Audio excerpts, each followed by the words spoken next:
भाग 16। कुछ मुफ्त नहीं है।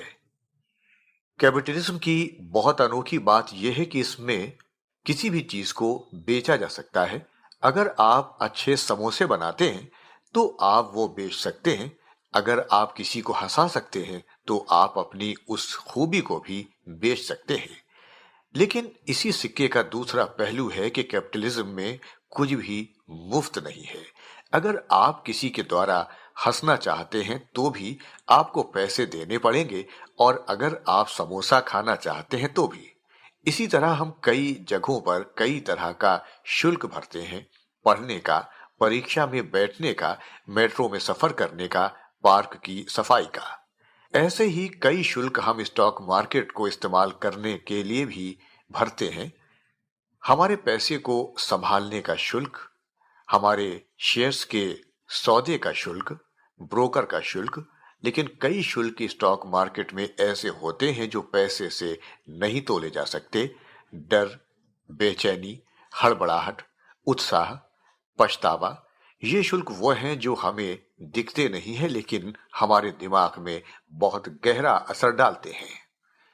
मान लीजिए आपने किसी गाड़ियों की कंपनी के शेयर्स खरीद रखे हैं और सरकार रातों रात ये तय करे कि 1 महीने बाद से सड़क पर बिजली से चलने वाली गाड़ियों के अलावा किसी गाड़ी को चलने की अनुमति नहीं होगी।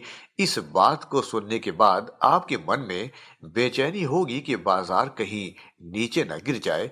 उस समय जो आपके मन में डर, बेचैनी, घबराहट होगी, वो भी एक तरीके का शुल्क ही है।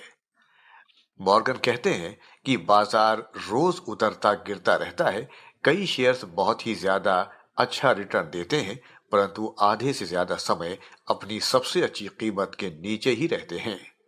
बाजार के उतरने और चढ़ने में एक जोखिम है, और वो जोखिम यह है कि इस बात की संभावना होती है कि जब आप अपने शेयर्स को बेचें तो हो सकता है कि बाजार गिरा हुआ हो और जो आपके शेयर्स की कीमत मिल सकती थी वो न मिल पाए। ऐसी स्थिति में मॉर्गन कहते हैं कि लोग स्थिर जगह पर निवेश करना पसंद करते हैं कि जो उन्हें कम लेकिन सतत रिटर्न देता रहे, जैसे कि बॉन्ड्स या फिर बैंक एफडी।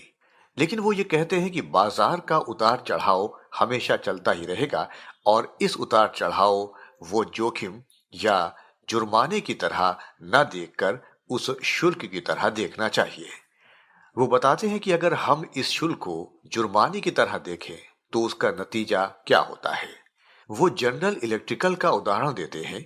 वो ये बताते हैं कि कैसे जनरल इलेक्ट्रिक ने अपने अकाउंट्स को हमेशा अच्छा दिखाया, अपनी बिक्री को ज्यादा दिखाया, अपने मुनाफे को ज्यादा दिखाया, ताकि उसके शेयर बाजार में शेयर की कीमत का उतार चढ़ाव ज्यादा ना हो, बल्कि हर साल उसकी कीमत बढ़ती ही जाए।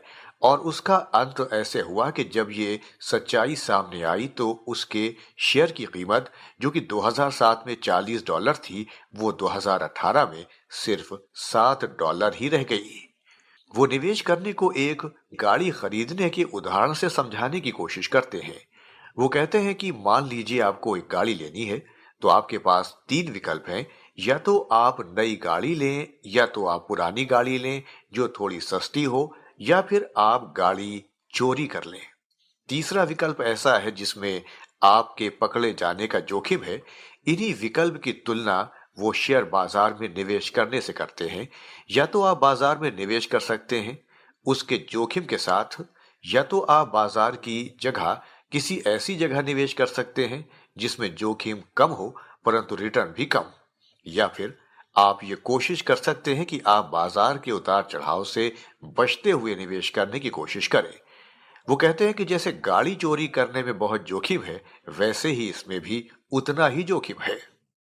मॉर्गन कहते हैं कि कई बार लोग इस उतार चढ़ाव के शुल्क से बचने के लिए अपने खरीदने का ढंग ही उतार चढ़ाव के साथ कर देते हैं।